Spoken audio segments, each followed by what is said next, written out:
उठो, जागो और तब तक न रुको जब तक आपको लक्ष्य की प्राप्ति न हो जाए।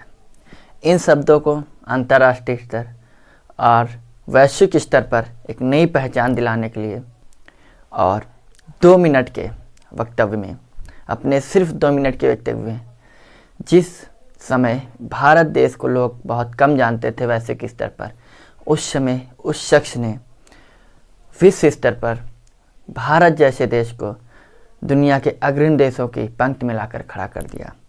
आज हम एक ऐसे व्यक्तित्व, एक ऐसे महान व्यक्तित्व की, एक ऐसे महान आत्मा के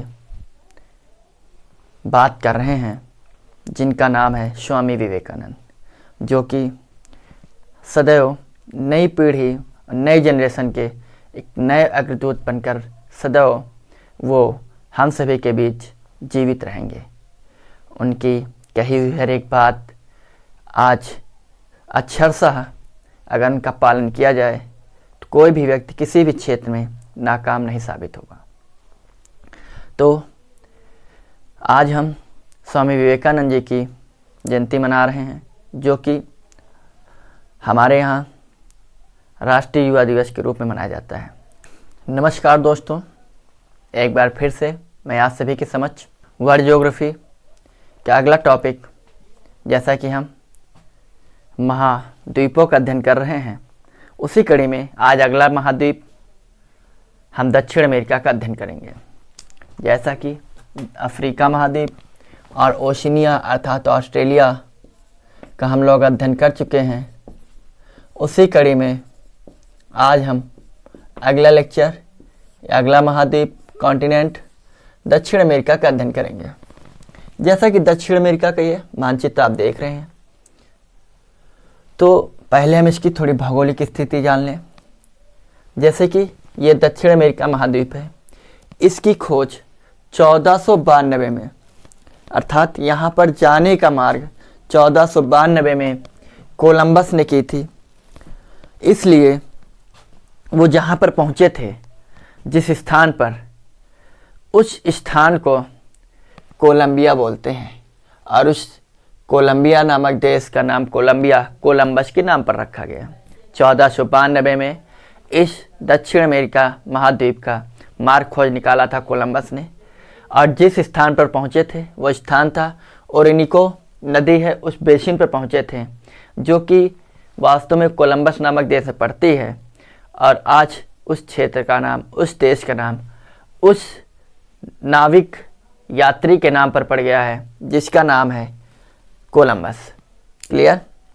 इस दक्षिण अमेरिका महाद्वीप में कुल 13 देश हैं। इन 13 देशों में 2 स्थल रुद्ध देश हैं। स्थल रुद्ध अर्थात लैंड लॉक्ड कंट्री इनको बोलते हैं। लैंड लॉक्ड या स्थल रुद्ध वे देश हैं, स्थल यानी जमीन, रुद्ध यानी घिरे हुए, यानी वे देश जो जमीन से चारों ओर से घिरे हुए हैं, उन्हें हम स्थल रुद्ध या लैंड लॉक्ड कंट्री बोलते हैं। जैसे कि यहाँ पर 2 स्थल रुद्ध देश आपको नजर आएंगे, जैसे कि एक बोलिविया है, दूसरा पराग्वे है। अब बोलिविया और पराग्वे, इधर देखिए ब्राज़ील, इक्वाडोर, पेरू और चिली, पराग्वे और अर्जेंटीना से घिरा हुआ है। पराग्वे, बोलिविया, ब्राज़ील, अर्जेंटीना से घिरा हुआ है। इस प्रकार से इनकी जो सीमा है, इधर महाद्वीप महासागर है, इधर महासागर है, सागर है, इनसे किसी प्रकार से साझा नहीं कर रहे। तो ऐसे देश जिनकी सीमा किसी सागर या महासागर से स्पर्श नहीं करती है, इन देशों को हम स्थल रुद्ध देश बोलते हैं। क्लियर? तो दक्षिण अमेरिका महाद्वीप के इन 13 देशों में 2 ऐसे देश हैं जो स्थल रुद्ध हैं। उनकी वजह से अब बचे देश 11। तो 11 देश क्या हैं? आपके ऐसे 11 देश हैं जिनकी सीमा सागर या महासागर से स्पर्श करती है। क्लियर?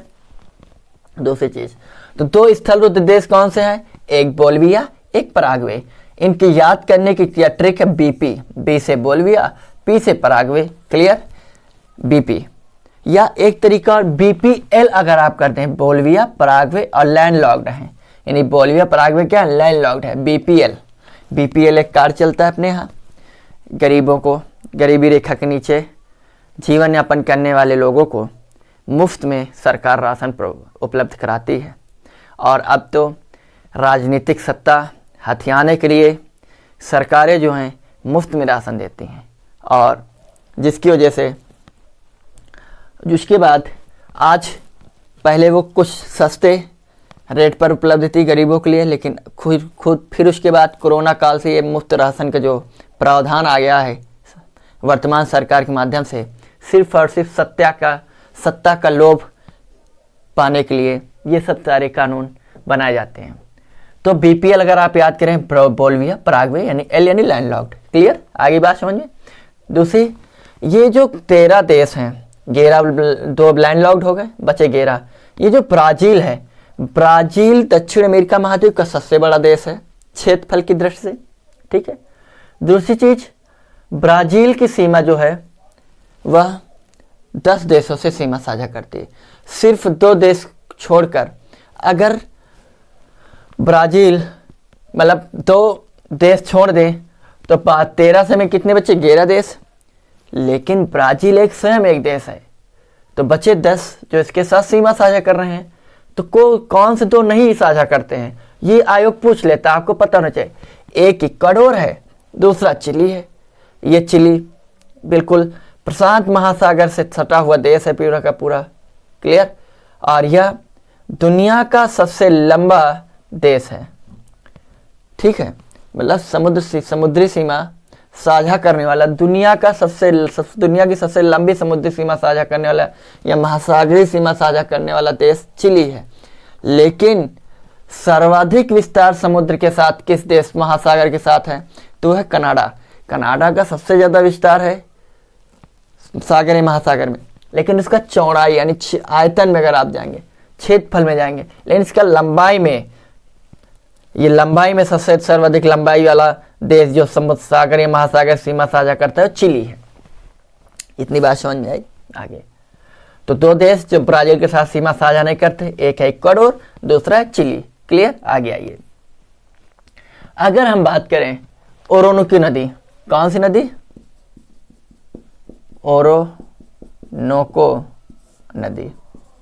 ओरोनोको नदी स्पेशली जो प्रवाहित होती है, ये कोलंबिया से होते हुए वेनेजुएला होते प्रवाहित होती है। तो ओरोनोको नदी का जो मुहाना है, अर्थात जिस क्षेत्र में प्रवाहित होती है, उस क्षेत्र में जो घास के मैदान पाए जाते हैं उन्हें लानोज बोलते हैं। और स्पेशली इसका जो मुहाना है वो वेनेजुएला में पाया जाता है, ठीक है, वेनेजुएला में पाया जाता है। इसलिए लानोज घास के मैदान कहाँ पाए जाते हैं? अगर आपसे पूछा जाए तो वेनेजुएला में पाए जाते हैं। क्लियर, कहाँ पाए जाते हैं? वेनेजुएला में। किस प्रकार के घास के मैदान पाए जाते हैं?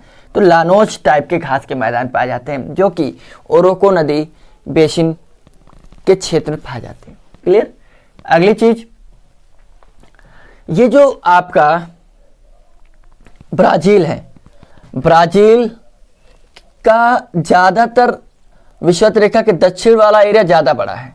ये है आपकी विषुवत रेखा, देख रहे हैं आप, गुजर रही है 0 डिग्री अक्षांश विषुवत रेखा, या इसी को इंग्लिश में इक्वेटर भी बोलते हैं। इक्वेटर की वजह से इक्वाडोर का नाम इक्वेटर की वजह से पड़ गया इक्वाडोर। क्लियर, आई बात समझ में। अगर बात हम ब्राज़ील की करें तो ब्राज़ील इनके यहाँ के क्षेत्रफल की दृष्टि से सबसे बड़ा देश है। दूसरी चीज, 2016 में रियो डी जनेरियो नामक यहाँ एक शहर बसा हुआ है इनका, रियो डी जनेरियो, ये रियो डी जनेरियो, यहाँ पर 2016 का ओलंपिक का आयोजन हुआ था। ओलंपिक का आयोजन 2016 में रियो डी जनेरियो में हुआ था। क्लियर, दूसरी चीज, ब्राज़ील में दुनिया की दूसरी सबसे लंबी तथा आयतन और क्षेत्रफल की दृष्टि से सबसे बड़ी नदी प्रवाहित होती है, जिसका नाम है अमेजन नदी। अमेजन नदी, यह अमेजन नदी यह अमेजन नदी का जो भी क्षेत्र है, यहाँ पर जो घास के मैदान पाए जाते हैं उन्हें हम कंपोज बोलते हैं। कंपोज, क्लियर, क्या बोलते हैं? कंपोज बोलते हैं। तो क्वेश्चन बन जाता है कि ब्राज़ील में घास के मैदानों को क्या बोलते हैं? तो कंपोज बोल देते हैं। लेकिन यहाँ पर विषुवत रेखा 20 से जा रही है और नदी भी प्रवाहित हो रही है, इसलिए यहाँ पर ज़बरदस्त तरीके से गर्मी पड़ेगी। अब गर्मी पड़ेगी तो वाष्पीकरण खूब होगा, वाष्पीकरण जब खूब होगा तो जिसके चलते बारिश भी खूब होगी, और जब बारिश खूब होगी तो तरह बेतरह के पेड़ उगेंगे। इस प्रकार से यहाँ पर वर्ष भर बारिश होती रहती है इक्वेटर की वजह से, यानी विषुवत रेखा की वजह से। इसलिए यहाँ पर उष्णकटिबंधीय क्षेत्र है, और उष्णकटिबंधीय क्षेत्र में अगर पानी मिल गया तो सोने पे सुहागा हो जाता है। तो जबरदस्त बारिश होने के चलते यहाँ पर खूब सारे जंगल हैं, और अमेजन के जंगल बहुत ज़्यादा दुनिया में विश्व स्तर पर जाने माने हैं। और इस जंगल में, इन जंगलों को सिलवास बोलते हैं। क्या बोल देते हैं? सिलवास। जहाँ पर इनको सिलवास बोलते हैं। दक्षिण अमेरिका के ब्राज़ील नामक देश में उष्णकटिबंधीय वर्षा वनों को या सदाबहार वनों को क्या बोल देते हैं? सिलवास बोलते हैं। अफ्रीका महाद्वीप में कांगो की घाटी में जो क्षेत्र जंगल पाए जाते हैं, कांगो के जंगल, उनको सवाना के जंगल बोलते हैं। ठीक है, सवाना के। और यहाँ पर सिलवास, अगर आपसे पूछा जाए कि ब्राज़ील में किस प्रकार के जंगल पाए जाते हैं, तो सिलवास नामक जंगल पाए जाते हैं। और ब्राज़ील में किस प्रकार घास के मैदान पाए जाते हैं, तो कंपोस्ट प्रकार के घास पाए जाते हैं। ब्राज़ील दुनिया का सर्वाधिक कहवा उत्पादन करने वाला देश है। कौन सा है? कहवा। कहवा अर्थात कॉफ़ी। कहवा से कॉफ़ी का निर्माण होता है, उत्पादन होता है, और सर्वाधिक निर्यात भी होता है कॉफ़ी का। यहीं से, ब्राज़ील से ही बाबा बुदन नामक एक व्यक्ति थे जो यहाँ से कॉफ़ी लेकर गए थे, और भारत में नीलगिरी की पहाड़ी पर एक चोटी है जहाँ पर उन्होंने कॉफ़ी लगा दिया था। उस चोटी का या उस पहाड़ी का नाम बाबा बुदन की पहाड़ी पड़ गया है। तो भारत में कॉफ़ी का सबसे ज़्यादा उत्पादन या सबसे अच्छी जो कॉफ़ी पाई जाती है बाबा बुदन की पहाड़ी यानी कर्नाटक में ही पाई जाती है। अब भारत में ब्राज़ील से ही कॉफ़ी गई है। क्लियर? बाबा बुदन नामक व्यक्ति लेकर गए। और ये कहवा नामक जो कृषि होती है, ये फसल 4 साल में एक बार होती है। अगर आप 2002 में आपने बोया है या लगाया है, तो ये मान लीजिए कि आप 2024 में इसका फल पाएंगे, अर्थात कहवा का उत्पादन 2024 में होगा। अर्थात सबसे लंबे समय तक, सबसे लंबा समय लगने वाली ये फसल है कहवा। दूसरी चीज़, कहवा के बागानों को फजेंडा बोलते हैं। क्या बोलते हैं? फजेंडा बोल देते हैं। फजेंडा, कहवा के बागानों को ब्राज़ील में फजेंडा बोलते हैं। इतनी कॉफ़ी होती है कि यहाँ पर एक बंदरगाह था साओ पोलो, ये यहाँ मैंने लिख रखा है साओ पोलो, बहुत छोटा लिख रखा है इसलिए दिखाई नहीं दे रहा, तो मैं बोल रहा हूँ साओ पोलो। साओ पोलो की खूबी ये है कि अब मकर रेखा यानी 23.5 डिग्री दक्षिणी अक्षांश को मकर रेखा बोलते हैं। ठीक, इस मकर रेखा के बिल्कुल, या मकर रेखा बिल्कुल इसके ऊपर से गुजरती है। क्लियर? तो क्वेश्चन बन जाता है कि दक्षिण अमेरिका का कौन सा शहर है जिसके बिल्कुल ऊपर से मकर रेखा निकलती है? सबसे निकटतम किस शहर से रेखा निकलती है? तो साओ पोलो। साओ पोलो से कॉफ़ी का निर्यात होता था, बंदरगाह था एक, और कॉफ़ी की सबसे बड़ी मंडी साओ पोलो है। दुनिया की कॉफ़ी की सबसे बड़ी मंडी साओ पोलो है। अब जब यहाँ इतनी भीड़ लगने लगी कि जाम होने लगा, तो इसकी वजह से यहाँ से फिर एक बंदरगाह शिफ्ट किया गया। उस बंदरगाह का नाम था सेंटोस। तो कहवा साओ पोलो से सेंटोस तक एक रेल मार्ग बिछाया गया। उस रेल मार्ग से जाने लगा कहवा का उत्पादन, निर्यात होने लगा। तो उसके बाद ये जो रेल चलाई गई, इस रेल का नाम ही कॉफ़ी रेल रख दिया गया। अर्थात वो ट्रेन से केवल और केवल कॉफ़ी ही भेजी जाती थी सेंटोस बंदरगाह तक। तो आप सोच सकते हैं कि इतना उत्पादन हो रहा होगा, तभी तो स्पेशली उसके लिए एक स्पेशली रेल मार्ग बिछाया गया, पूरी की पूरी ट्रेन चला दी गई जिसके नाम ही कॉफ़ी ट्रेन रख दिया गया। तो एक अंदाज़ा लगा सकते हैं आप। क्लियर? उसके बाद तो सेंटोस कहवा का यानी यहाँ का सबसे व्यस्ततम बंदरगाह है कहवा निर्यात के दृष्टिकोण से, और साओ पोलो ब्राज़ील का शहर है जो कि सबसे बड़ी कहवा मंडी के नाम से जाना जाता है। प्लस मकर रेखा इसके जस्ट ऊपर से गुजरती है। मकर रेखा की अगर मैं बात करूं तो मकर रेखा और विषुवत रेखा, दो ही रेखा यहाँ से गुजरती हैं। क्लियर? तो मकर रेखा यानी विषुवत रेखा के दक्षिण में ज़्यादा क्षेत्रफल इसका विस्तार है, ज़्यादा क्षेत्रफल का विस्तार है दक्षिण अमेरिका का। जिस प्रकार से यहाँ से जो मकर रेखा निकल रही है, ये मकर रेखा 1, 2, 3 और 4 4 देशों से गुजर रही है। वो 4 देश कौन कौन से आप देख लीजिए। पहला तो चिली, दूसरा अर्जेंटीना, तीसरा पराग्वे, चौथा ब्राज़ील। तो आपसे मैं बता रहा हूँ, ये क्रम वाइज पूछ लेता कभी कभी आयोग कि मकर रेखा दक्षिण अमेरिका की जिन देशों से गुजर रही है, कृपया पश्चिम से पूर्व या पूर्व से पश्चिम क्रमशः लगाएं या कौन सा ऑप्शन सही है। तो अगर पश्चिम से पूर्व को आप जाओगे तो आपको चिली, अर्जेंटीना, पराग्वे, फिर ब्राज़ील। देखिए, चिली, अर्जेंटीना, पराग्वे और ब्राज़ील। विषुवत रेखा 3 देशों से गुजर रही है आपकी, इक्वाडोर, कोलंबिया और ब्राज़ील से होते हुए निकल जा रही है। क्लियर? आगे बात इतनी समझ में। अगर आगे चलें तो ये ब्राज़ील में जो अमेजन के जंगल हैं, इन जंगलों को पृथ्वी का फेफड़ा कहते हैं। क्या बोलते हैं? पृथ्वी का फेफड़ा बोलते हैं। इन इतने घने जंगल हैं ब्राज़ील में, अमेजन के जंगल, कि सूर्य का प्रकाश धरातल तक नहीं पहुंच पाता है। रीजन कि पेड़ बड़े होते चले गए और जहाँ जितनी ज़्यादा बारिश होती है वहाँ के पेड़ों की पत्तियों की जो लेयर होती है, मोटाई थोड़ा ज़्यादा हो जाती है। ठीक है, जैसे एग्जाम्पल के तौर पर आप देखिए, अपने यहाँ मनी प्लांट का पेड़ है। ऐसे नॉर्मली मनी प्लांट का पेड़ लगा दीजिए तो इतने बड़े बड़े पत्ते होंगे। अगर उसी मनी प्लांट को किसी पेड़ के सहारे चढ़ा दीजिए जो ऑलरेडी पेड़ जीवित हो, तो उस मनी प्लांट के पेड़ के पत्ते इतने बड़े बड़े हो जाएंगे। अर्थात उसको 2 जगह से पोषण तत्व मिल रहा है, अर्थात 2 जगह से पर्याप्त मात्रा में पानी और पोषण मिल रहा है। तो अगर पेड़ को पर्याप्त मात्रा में पानी मिलता रहे तो अपनी अधिकतम क्षमता लगाता है अपने को बड़ा करने में। वैसे ही ब्राज़ील के अमेजन के जंगलों की कहानी है। कितने मोटे पत्ते हैं कि सूर्य का प्रकाश भी उनको भेद नहीं पाता है, जिसकी वजह से सूर्य का प्रकाश अमेजन के जंगलों तक, पृथ्वी तक नहीं पहुंच पाता है। इस प्रकार से वहाँ के बहुत लंबे पेड़ होते हैं, और जब पेड़ लंबे होते हैं तो वो कठोर होते हैं। ठीक है, तो इसलिए ये आर्थिक दृष्टिकोण से अमेजन के जंगल इतने उपयोगी नहीं है, लेकिन प्राकृतिक दृष्टि से बहुत ज़्यादा उपयोगी है। क्लियर? आइए, यहाँ पर ये मनाउस नामक एक इनका शहर है, और मनाउस में सबसे बड़ी रबर भंडार है, सबसे बड़ा रबर का भंडार मनाउस में इनका। क्लियर? आइए आगे चलते हैं। ये है बोल्विया और ये है टिटिकाका। बोल्विया की राजधानी लापाज है, ब्राज़ील की राजधानी ब्रासिलिया है। क्लियर? और बोल्विया की राजधानी लापाज है, और बोल्विया की राजधानी लापाज इसलिए मैंने लिखा क्योंकि ये दुनिया की सबसे ऊंचाई पर स्थित राजधानी है। अगला क्वेश्चन, ऑस्ट्रेलिया महाद्वीप अगर आपने नहीं देखा देख लीजिएगा, उससे मैंने बता रखा है दुनिया की सबसे दक्षिणतम राजधानी वेलिंगटन है, जो कि न्यूजीलैंड की राजधानी है। और न्यूजीलैंड 2 द्वीपों पर बसा हुआ है, कई सारे द्वीपों पर पड़ता है, लेकिन 2 प्रमुख द्वीप हैं उनके, एक उत्तरी द्वीप, एक दूसरा दक्षिणी द्वीप।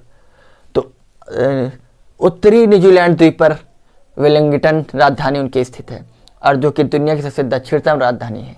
उसी प्रकार सबसे ऊंचाई पर स्थित राजधानी बोल्विया की राजधानी लापाज है, सबसे हाइट पर स्थित। क्लियर? आगे,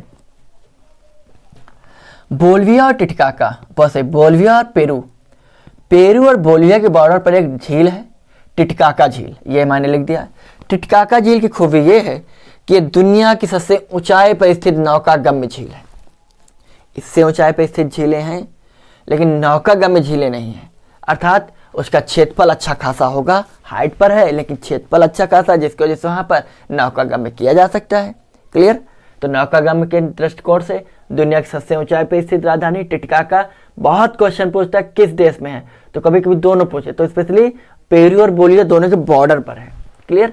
अगर इसके ऊपर आए आप इक्वाडोर तो मैंने आपको बताया इसका नाम इक्वेटर के नाम पर पड़ गया है, और स्पेशली यहाँ पर 2 सक्रिय ज्वालामुखी हैं, एक है कोटोपैक्सी और दूसरी है चिम्बराजो। तो कोटोपैक्सी और चिम्बराजो दोनों ही सबसे ऊंचाई पर स्थित सबसे ऊंची सक्रिय ज्वालामुखियां हैं, कोटोपैक्सी और चिम्बराजो। उसके बाद अगर देखा जाए तो पराग्वे में एक नदी प्रवाहित होती है कि पराना। कौन सी? पराना। तो पराना नदी पर एक जलप्रपात है इगुआ अजाओ। इगुआ अजाओ एक क्या है,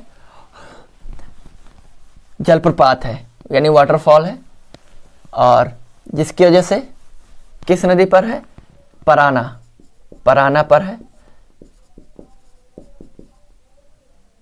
इगुआ जाओ, इगुआ जाओ पराना नदी पर स्थित एक जलप्रपात है। लेकिन दुनिया का सबसे ऊंचाई पर स्थित जलप्रपात वेनेजुएला पर है। ओरोनोको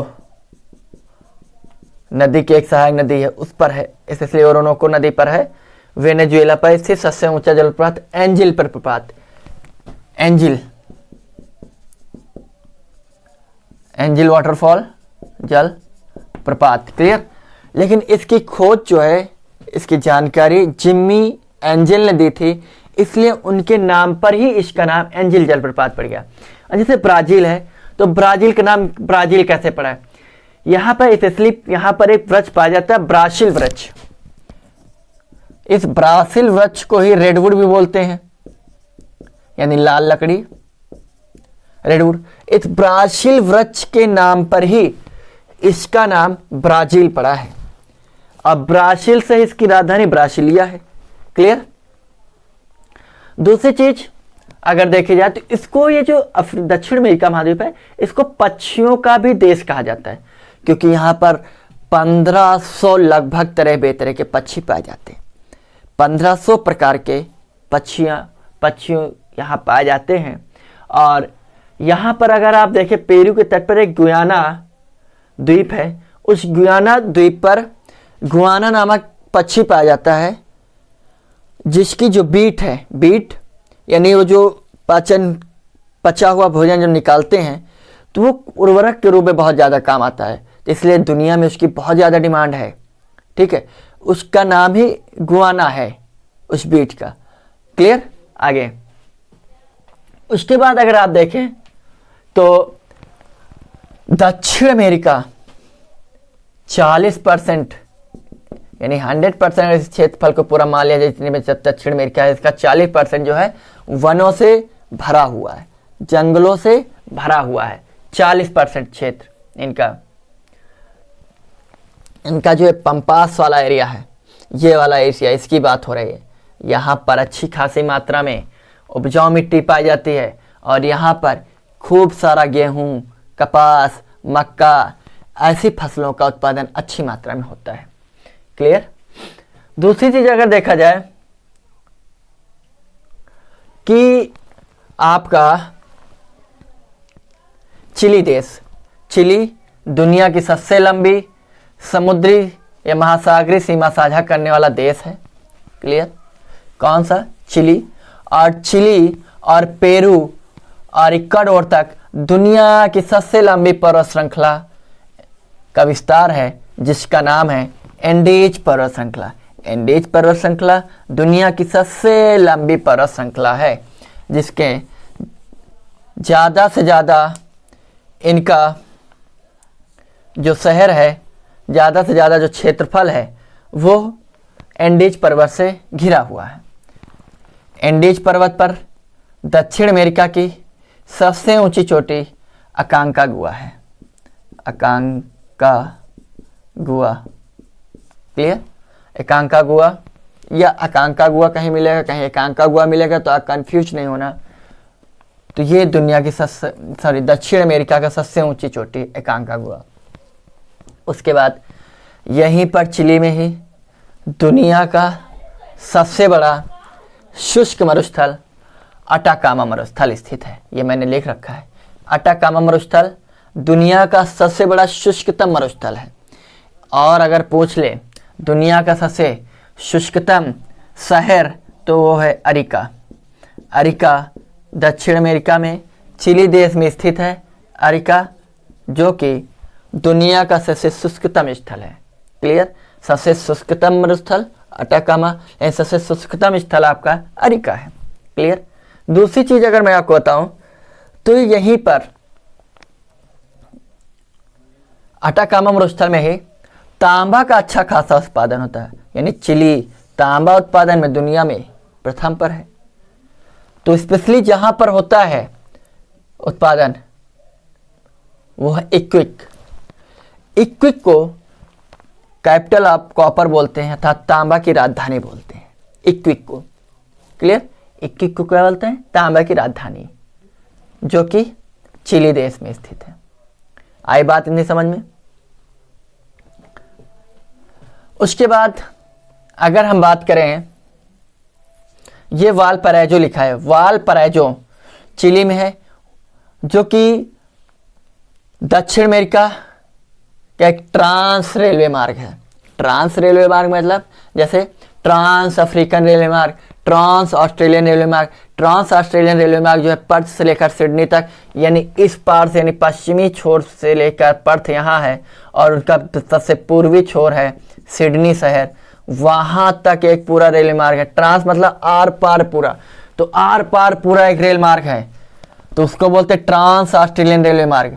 वैसे ही वालपैराइजो से ब्यूनस आयर्स, जो कि दक्षिण अमेरिका का सबसे बड़ा शहर है, दक्षिण अमेरिका महाद्वीप का सबसे बड़ा शहर ब्यूनस आयर्स है, और अर्जेंटीना देश की राजधानी है ब्यूनस आयर्स। वालपराइजो से लेकर ब्यूनस आयर्स तक एक पूरा रेल मार्ग बिछा हुआ है। स्पेशली दक्षिण अमेरिका में साधन संसाधनों का काफ़ी अभी उतना उस तरीके से विस्तार नहीं हुआ जितना विस्तार अन्य देशों या उत्तरी अमेरिका में आप देख लीजिए, अमेरिका है, मेक्सिको है, कनाडा है, वहाँ पर हो चुका है, उतना यहाँ पर है, क्योंकि दक्षिण अमेरिका का जो ज़्यादातर एरिया है वो पर्वतीय और पठारी है, इसलिए से यहाँ पर बहुत कम साधन संसाधन उपलब्ध हो पाए अभी तक। क्लियर? अगर हम दक्षिण अमेरिका में का अगर हम एक पार्श्व चित्र बनाएं तो ये है आपका प्रशांत महासागर, फिर ये है आपके एंडेज पर्वत श्रृंखला, बोलिविया का पठार, फिर मध्यवर्ती भूमि, मध्यवर्ती निम्न भूमि, फिर ब्राजील का पठार। अगर आप इधर से जाएंगे तो ये आपका प्रशांत महासागर इधर है। ठीक, प्रशांत महासागर के बाद उसके बाद आप देखेंगे तो ये क्या एंडीज पर्वत श्रृंखला, वही चीज मैंने आपको दिखाने की कोशिश की है। फिर उसके बाद ये जो एरिया है ये बोलिविया, तो ये बोलिविया का यहाँ पठार है, और बोलिविया का जो पठार है उसके आगे थोड़ा समतल यानी निम्न भूमि है, मैदान टाइप, तो इसको बोलते हैं मध्य निम्न भूमि। उसके बाद ब्राजील का पठार या पूर्वी मैदान बोल देते हैं इसको, या पूर्वी पठार बोल देते हैं। क्लियर?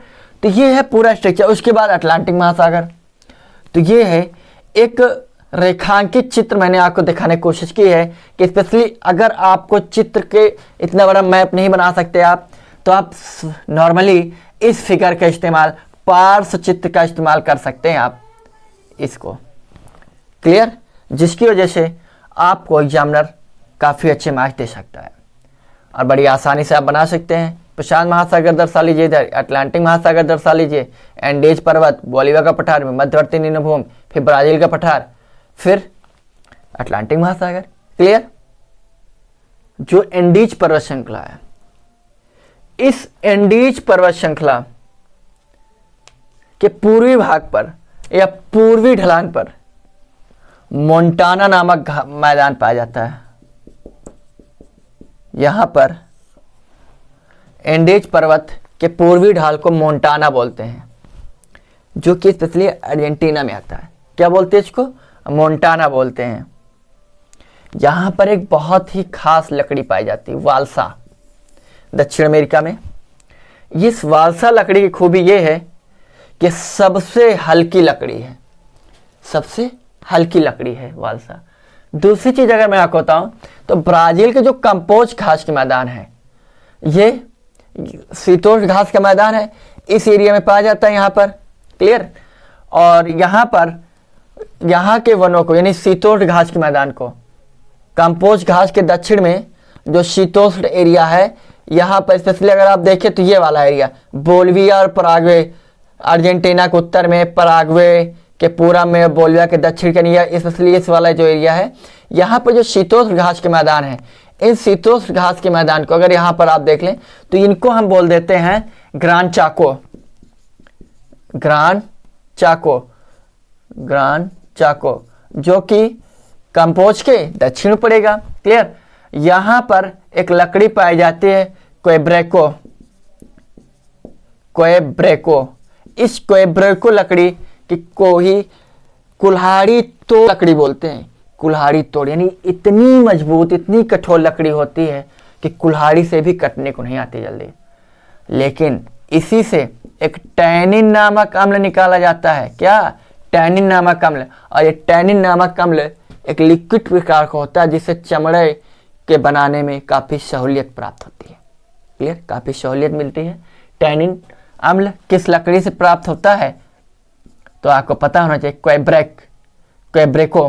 क्वेब्रेको से प्राप्त होता है। क्लियर?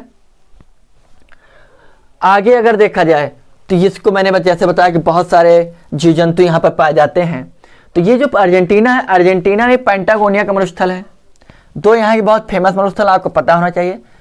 चिली में अटाकामा मरुस्थल जो कि प्रशांत महासागर के तट पर है। अर्जेंटीना में पैंटागोनिया मरुस्थल जो अटलांटिक महासागर के तट पर है। इस पैंटागोनिया का जो मरुस्थल है, पैंटागोनिया मरुस्थल के साथ साथ पैंटागोनिया पठार भी है। और पैंटागोनिया पठार खनिज संपदा की दृष्टि से काफ़ी समृद्ध पठार है।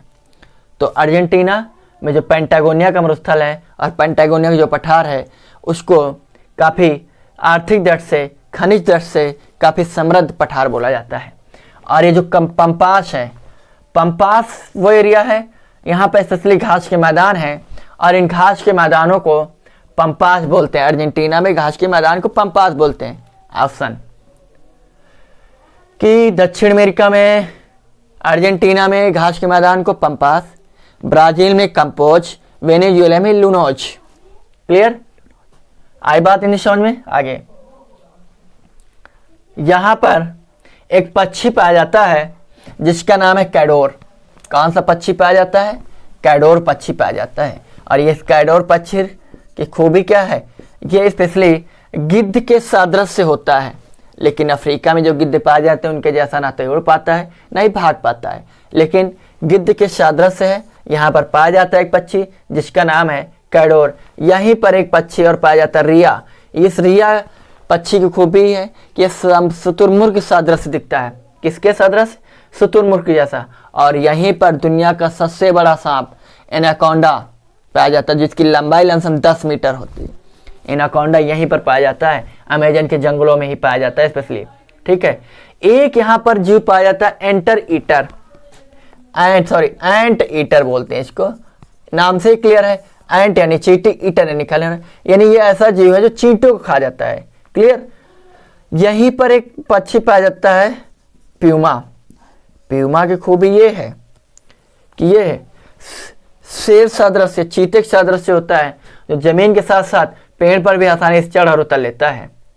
यहीं पर एक लामा पाया जाता है। लामा स्पेशली, लामा की खूबी ये है कि लामा ऊंट के सदृश दिखने वाला एक जीव होता है जो कि यहाँ पाया जाता है। और ये सब चीज़ें आयोग आज से पूछ चुका है कि किसी भी प्रैक्टिस शीट को आप उठाकर देखेंगे ये सारी चीज़ें पूछी जा चुकी हैं।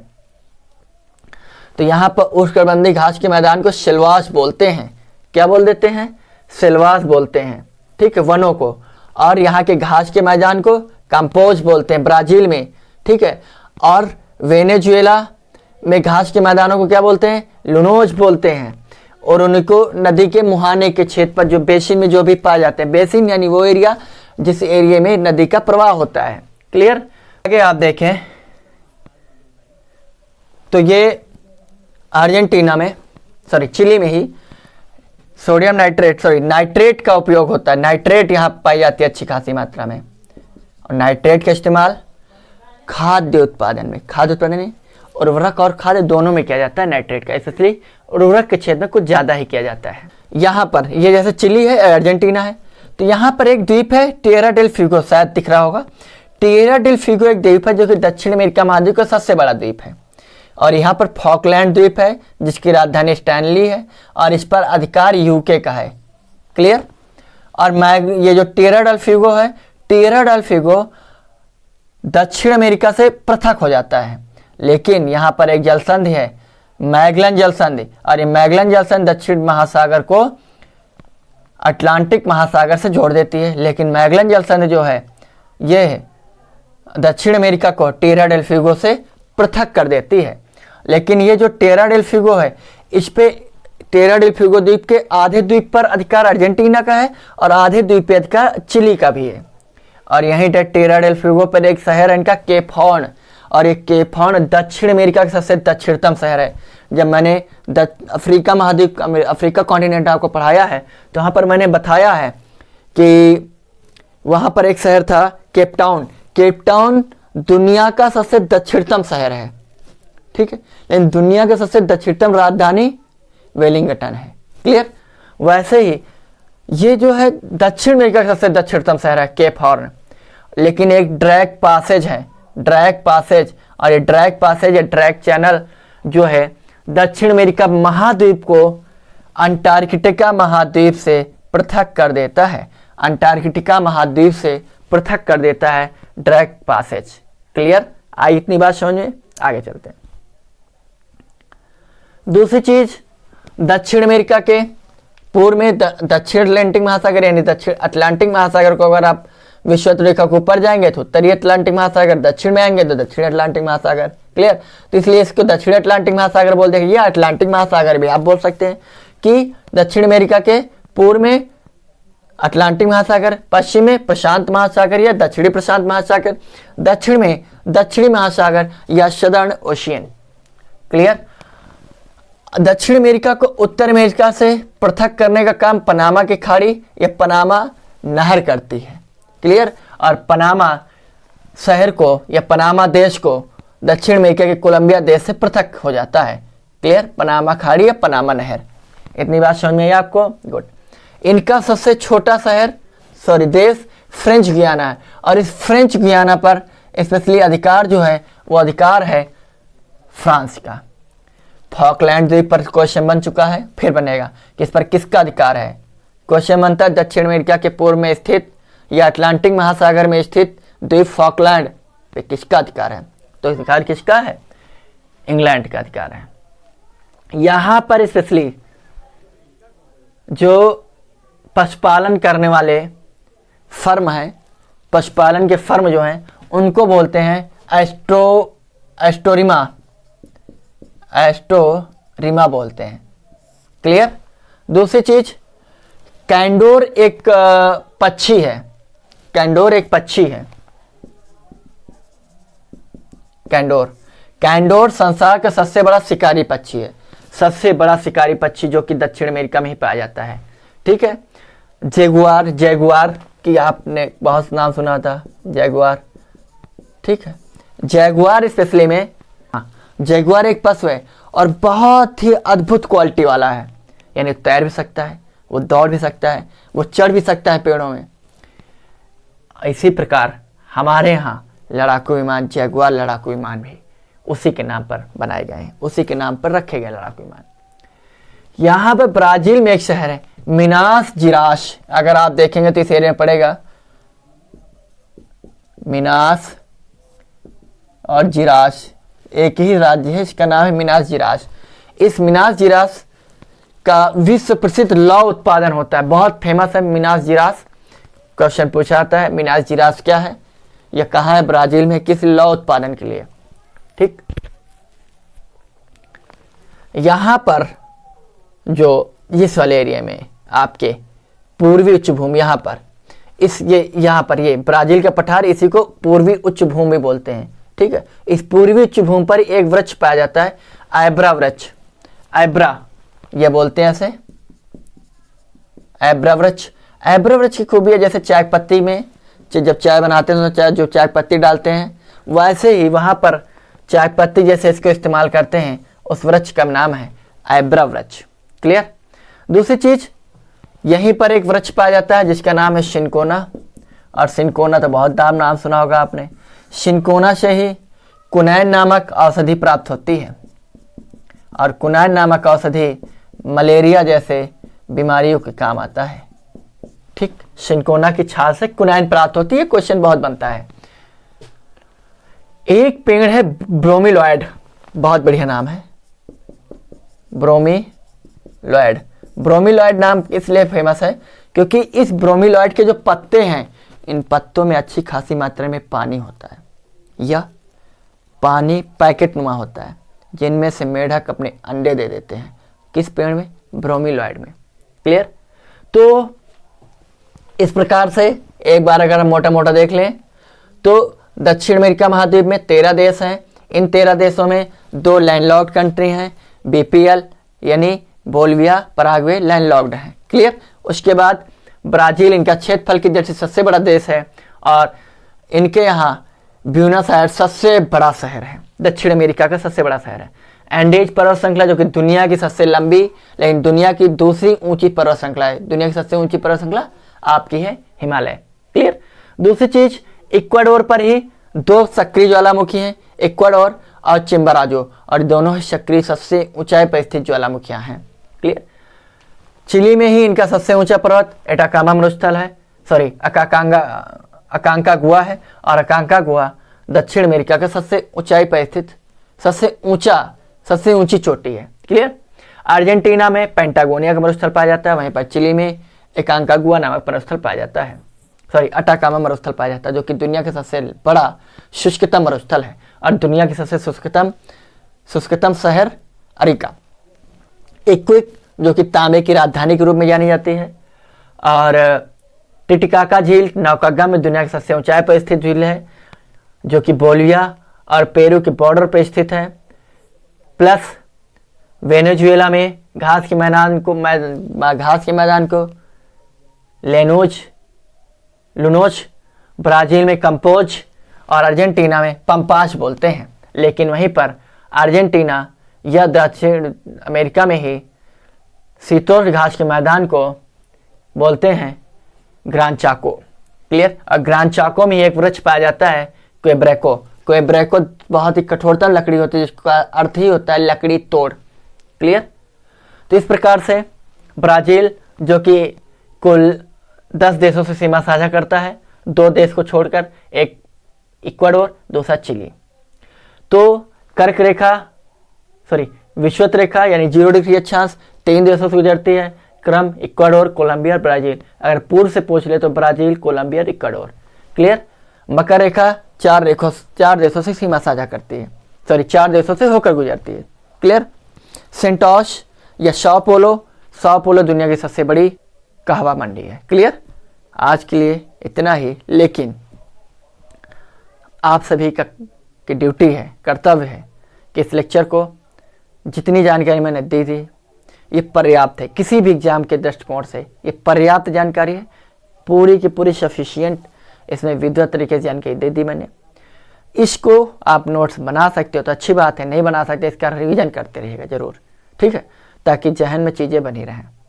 तो इस प्रकार से आज के लिए इतना ही, और स्वामी विवेकानंद जी के पंक्तियों को जरूर याद रखिएगा कि सोच व्यक्ति को वही बनाती है जो सोचता है, इसलिए आप अच्छा सोचें। जब अच्छा सोचेंगे तो अच्छा करेंगे। इसलिए आज से, अभी से या तुरंत आप अच्छा सोचना शुरू कर दें ताकि आपसे अच्छा हो सके। ठीक है। इन्हीं शब्दों के साथ फिर से विवेकानंद जी की कुछ पंक्तियों को दोहराते हुए, उठो, जागो और तब तक न रुको जब तक तुम्हें अपना लक्ष्य हासिल न हो जाए। इन्हीं पंक्तियों के साथ आज से अलविदा लेता हूँ। जय हिंद, जय भारत।